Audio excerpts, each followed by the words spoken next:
Just play the damn thing.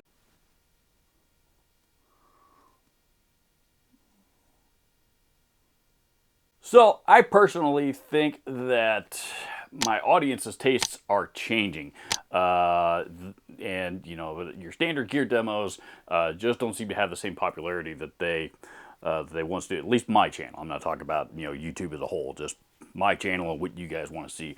That said, I'm going to talk more about that in another video one of these days. However, in this video, a comment from my friend Jim Woodard was left on my channel here on another video recently, you know, about you know, what, you know, things that he would like to see, and I decided that that was an excellent idea for a video itself. So I decided to put together a list of 10 tips / tricks of things that you can do to improve your guitar tone that won't cost you a dime. Or if they do, you know, the price that it might cost you is very, very nominal. So, without further ado, let's get to it. Number 1, use your overdrive pedal as a boost. Most guitar players have overdrive pedals or distortion pedals, one of the two. And, you know, in the case of overdrive pedals anyway, I mean, there's lots of different styles. You know, you got your Klon style pedals, though this one doesn't cost $7,000. This one costs about $70. Anyway, you got your Klon style circuits, you've got your tube screamers, tile circuits, you got your blues drivers, you got your OCDs, you know, there's probably a few other types out there. And they do all produce different sounds. Robert, what do you mean use your overdrive? How do I know if that's going to be the right? The thing is, when you're using your overdrive pedal as a boost for your amp, you're essentially using it as a clean boost, and you're turning the drive all the way down and the volume all the way up and adjusting the tone to taste.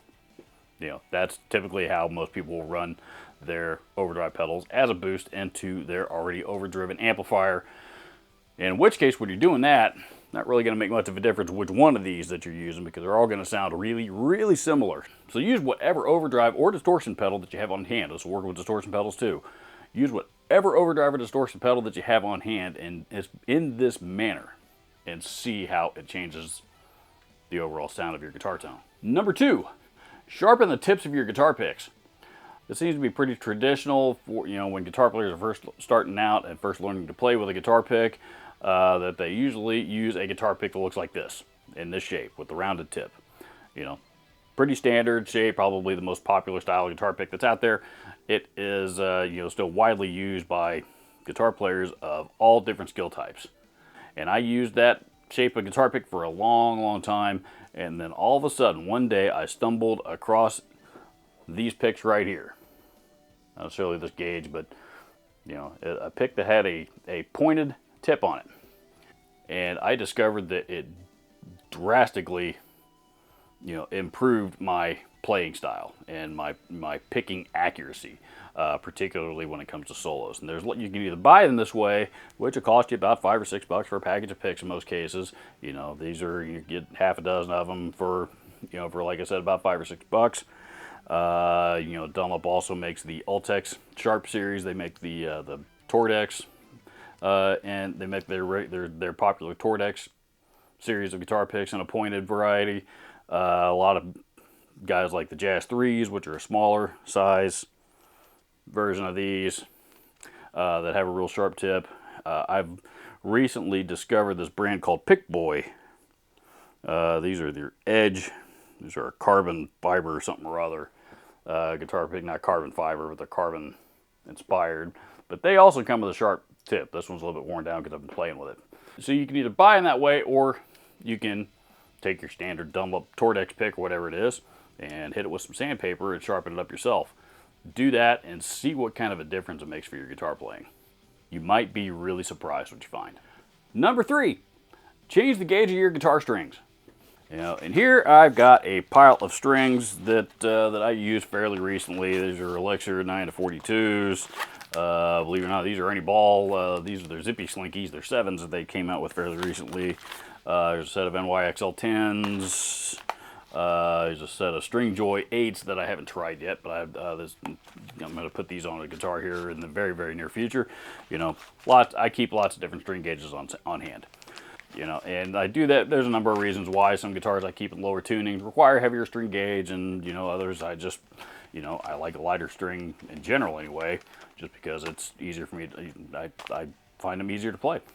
So most guitar players are going to have multiple string gauges on hand. So if you're looking for a tonal change, if you're playing 9s on something, try putting 10s on that same guitar, or even 11s or something like that. Set your guitar up accordingly, and you're going to really beef up the bottom end and fatten up your tone a lot.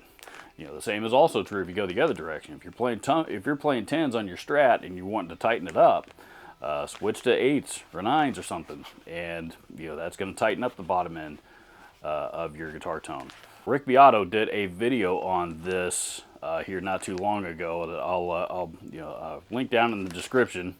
If I forget, remind me and I'll put it down there. But it was pretty insightful, and they tested it, and you know, he's absolutely right. Guitar strings make a big difference on the tightness of your sound. Number 4, change your guitar rig from mono to stereo.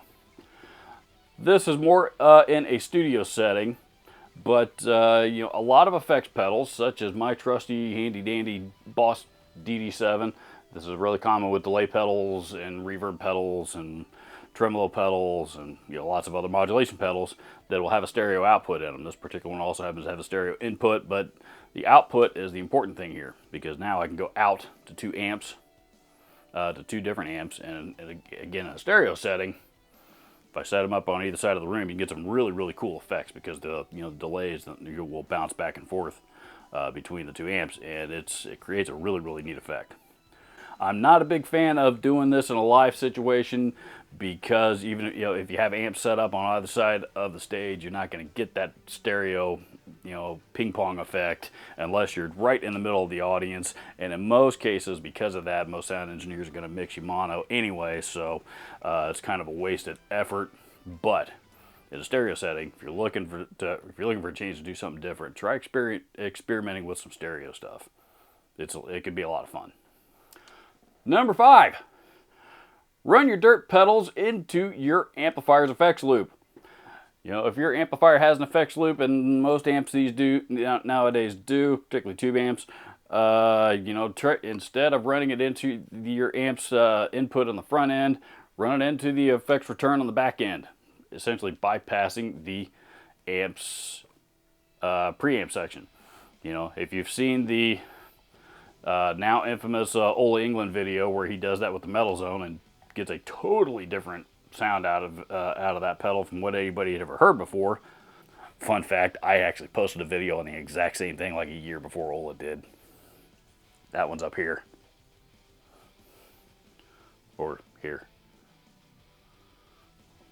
One of them.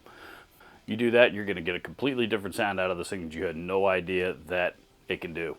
And it turns into a huge game changer from a guitar tone perspective. This will work with pretty much any dirt pedal, distortion pedal, overdrive, whatever you got, fuzz. Try bypassing your amp's preamp section, run it into the effects loop and see what happens. Number 6, shorten your cable lengths. Rule of thumb, if you're running cable lengths anything over about 18 feet, theoretically you start to lose some high end by the time it gets to the end of the signal chain, which is why a lot of people include a buffer of some kind in their pedal board and their pedal chain. But that said, shorter cable lengths are always going to improve guitar tone, because the signal just has that much shorter of a distance to travel. So a quick fix, even if you're using high quality cables and you're using 18, 20, 25 foot cable lengths, switch it down to 10 or 15 and see what happens. Might be a subtle difference, but you might hear something too.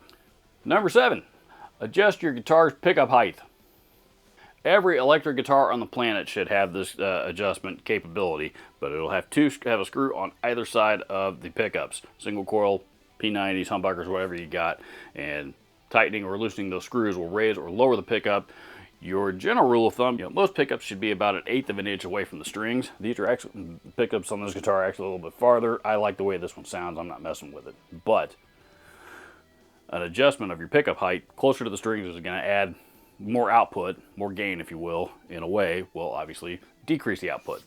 And that alone can make a huge difference in your overall guitar tone. Number 8, if you have it available to you, move to a larger space, be it for band practice, for practicing at home, whatever it may be. If you move to a larger space, you're going to benefit from a natural reverb that occurs in large spaces like that. There's a reason why sound guys don't want guitar players using a ton of reverb in their basic guitar tone when they're on stage. Is because there's a natural reverb that occurs when your amps are playing at a certain volume inside of a certain space. And it's a pretty cool effect. That's what the reverb effect is what reverb pedals are designed to mimic in a lot of cases. And also, if you happen to do this and you happen to have 2 amps and a stereo effects pedal of some kind, you do the stereo trick that I talked about earlier, then you get into some really, really cool stuff. Number 9, reposition your amp in your current space. You might be surprised just how much of a difference that it can make if you move your amp from one side of the room to the other. I did this at, in my old recording space that you guys saw. I did this numerous times.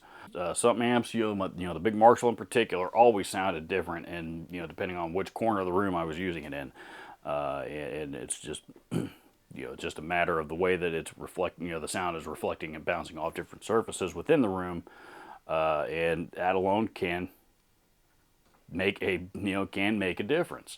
Maybe not a huge difference, but it can make a difference. And if you're looking for a subtle change, this is a much easier solution than trying to find a big warehouse or gymnasium or something to haul your rig to. And the last point on this video that I just made, especially if you don't have a larger space available to you. Number 10, dampen your guitar strings.